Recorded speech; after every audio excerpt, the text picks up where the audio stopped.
That is TikTok to a T, man. Right? That is so good, though. So good. So good. So good. And I need you. Bam, bam, bam. So good. Oh. So do, do, do, do, do, do, do, do, do, do, do, do. I don't think this is going to be the. I don't think this is going to be the album. Metal Mind Melter.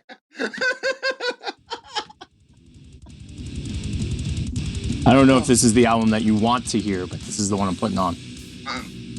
Obsolete. That's okay. I thought was life. Came to an end. Born into Sounds like the dog, though. Does sound like the dog. I'll bite you. Bite ya. Metal Mind Melter by Rob Wagner. Once upon a time, there was a club in Baltimore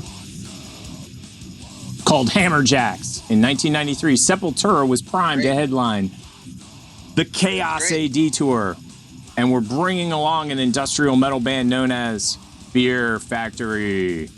I had never heard of them, but one of my metal brothers standing in line assured me I would love them. As they took the stage, I noticed a keyboard was an instrument of choice. For me, keyboards were not typically something critical for a metal band. However, Ronnie James Dio had successfully used them in songs like Rainbow in the Dark. We're going to get copyright strike now, for sure. As the show started, I realized the keyboards weren't used for rhythm, but for programming. Dun, dun, dun, dun. Random samples and sound bites were being interspersed with the sounds of crunchy guitars and rapid-fire drums. The world of industrial or technical death metal had been revealed to me. The album Soul of a New Machine sounded just as good live as it did on the recording. In 1995, Fear Factory released Demanufacture, which was a continuation with a more polished sound. Obsolete followed in 1998, and the sound evolved into album. That's what I was going to say. Yep, a sound evolved into a more groove metal feel for Digimortal in 2001. Guitarist Dino Cazares left for the next two albums, Archetype and Transgression. Missing a founding member, Fear Factory without Dino wasn't as well received. Dino returned in 2010 for the triumphant Mechanized. The next three albums were surprisingly good, considering the lifespan of the band. The Industrialist, Genesis, and Aggression Continuum. Besides the battle in the 2000s between Burton Bell and Dino Cazares that led to Dino's departure, there was also a more recent lawsuit between the original drummer, Raymond Herrera, Christian Wolbers, and the reformed Bell and Cazares. Nonetheless, Bell and Cazares managed to hold the band together until Bell finally tendered his resignation in 2020, even before the release of Aggression Continuum. Fear Factory has decided to carry on with a new lead singer, Milo Silvestro, who does a fairly good job of filling Bell's shoes. The big question is, at what stage is a band essentially a cover band? Fear Factory is down to one original member, Dino. When Jeff Hanneman from Slayer died, it left the band with only two original members. Should they have carried on as Slayer or changed the name out of respect? Personally, I enjoy Slayer with Gary Holt, but it just wasn't the same. As you ponder these life-altering questions, be sure to check out these best efforts from Fear Factory, Soul of a New Machine, Demanufacture, and Mechanize. And you had said your favorite album is? Obsolete. There we go. Every song on there. Every single song is solid. A groovy, metal, industrial, think Johnny Mnemonic. Yeah. If now, you what could was just play Johnny Mnemonic as the music goes on, it would be perfect. Or like What Terminator was 2. Yeah, what was the movie that you said that they were in? Because you had said Oh, that Universal Soldier 2. they're the lead song for, or the main song Jean-Claude for Van that. Damme and Goldberg, the wrestler dude. Yeah, Yeah. that's so funny. Yeah. Yeah. Metal They by had the Meltzer music for video this for week that. is Fear Factory, everybody. Make sure to go out and I support love your it. local Fear Factory band, as it seems like they're turning into a cover band because there's only one member left. I always wonder that one myself. of my favorite bands Yeah. that we did the Metal Mind Melter on, Norma Yeah. Jean, has no original members. It's funny when something Still like the that same name. happens. Yeah, when something like that happens, I always think of bands like Pink Floyd and stuff like that. Because Pink Floyd's been around for a long time, but like they had a huge freaking rift. And so like half the band went one way and the other half of the band went the other way. And what's weird about it to me is that the people that got to keep the name, like at first weren't doing anything with it. Meaning that like Pink Floyd, which Roger Waters, who was not Pink Floyd at the time, was doing more with Pink Floyd's stuff than Pink Floyd did. So like when I always forget the other guitarist's name. But when he got together with the other guys in Pink Floyd, they went out on tour and did a new album. And Roger Waters is like, it won't be as good. He was just straight up. He's like, it won't be as good. Just telling you. Speaking of the same members and all that, did you know Mhm. the Beatles are putting out a brand new song with Paul McCartney and Lennon and Ringo Starr? I Like, just okay. I can believe that. I don't know how they're doing it. Well, I can believe it because Tupac has had 47 albums since he's passed. So Okay, I but totally believe this it. is Paul McCartney found recordings of Okay. Of the band when they were in the the studio. band. Yeah, but with AI the way that it is right now, Oh my God. he He's could take okay. out Yeah. you could take out all the extra like musical stuff and then redo it, and then have Lennon and McCartney singing, and then have Super Ringo creepy. Starr on drums. Right. And yeah, and I haven't heard it yet because I don't think it released, but I'm all game for it. This is like I'm on the fence. I'm on the decades fence later. as to whether I love it or hate it. I'll just be honest because although I have to admit, a lot of AI it. where they're like, Yeah.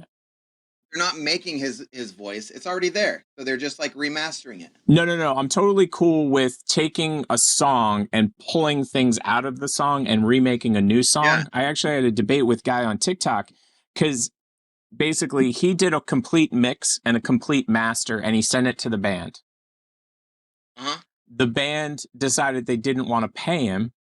So they just said, oh, their exact words were, we unencrypted the MP3 and remixed it ourselves. Yeah. Well, first of all, that's a load of horseshit and garbage. There is no unencrypting an MP3. Like you're not, no. But what I said to the guy was with modern AI technology, I could literally take every single instrument and every single vocal, separate them all out without you giving that to me. I take all of that out and then I could redo it all over again. And it's very possible today to do it. So what you're saying makes perfect sense to me. I buy into it. Yep. Whether I'm buying into this new Beatles song, we'll find out. Oh, you're sliding off the screen, by the way. You're literally off the screen. It's so hilarious. Yeah, you're back in. You're back in. You're back in. So you're going to have Lennon sound like his 35-year-old self or something like that, or 20-year-old self.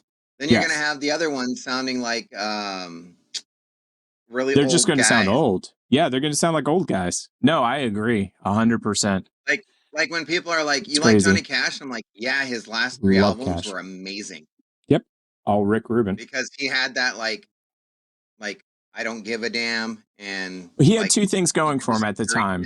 He had 2 things going for him. Well, he had actually 3 or 4, but he had the FU money. So he didn't have to make music. So any music he made was like coming from the heart, as they would say, because Johnny Cash didn't need the cash, literally. June, I think, had passed. So, or no, I forget. I think June passed during one of those albums. I could be wrong. June might have outlived him, but he didn't have like family that was like, dude, you've got to come spend time with me. You know what I mean? They were all cool with him spending time doing the music in the studio. He always had like a gravelly kind of voice, and as he got older, he kind of grew, like he grew into his voice, I guess is the way to say it. Yes. Like when you're 18 and you're singing like you're 80, it's kind of weird. But when you're 80 singing like you're 80, kind of makes sense.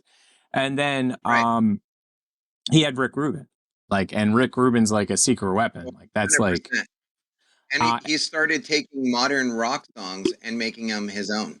Because he was like, I'm going to just take music that I listen to and I like, and I'm just going to do it. Well, you see, what a lot of people don't understand about the music industry, well, most people don't understand the music industry. Let's start there. There's two words, music and industry. And which one's bigger? Industry. So the industry has always run everything. And Nashville works and has worked in a very specific way for a very long time. Now, they have changed a bit in time. And the reason I'm getting into this is because it becomes important once we talk about what you were talking about with songs. In the music industry, there are writers, there are producers, there are musicians, and there are recording artists. And it's like being in a union. If you're a writer, you couldn't be a musician. If you're a producer, you couldn't be a writer. If you were a musician, you couldn't do any of the other three. So for somebody to go to Johnny Cash and say, here's a song, would you like to record it? That's how it always worked for him. So it wasn't weird. Like a lot of people are like, oh, it was weird that he recorded this song. No, that's how the industry has always worked for Johnny. They would be like, Mr. Cash, would you like to do this song? Now, Johnny Cash was a singer-songwriter. So he also did write some of his songs, or a majority of them. But that doesn't mean that they didn't come to him and go, here's a song. And especially with labels, labels tell you what to do. And that's why I said for Johnny Cash, he didn't have to do that. Like in his younger days, they were like, you got to get us an album. You owe us an album. You're going to come take blood from you if you don't get us this album. Not when he was old. Not when he was old. And the song that he did, the Trent Reznor 9 Inch Nails song that he did, it hits in such a different way because Trent Reznor was like in his 20s when he's talking about like, take my dirt and stuff like that. Like you can have my mountain of dirt. You can have everything from me. And when you're in your 20s, it's one thing. When you're in your 60s or your 70s or your 80s, that's a whole different song. Like when you listen to that song, it's like, why didn't somebody else think of this? It's genius. Like it's just such a different hit. And I remember an interview with Trent Reznor, and they were like, "How do you feel about this?" And he's like, "It's his song.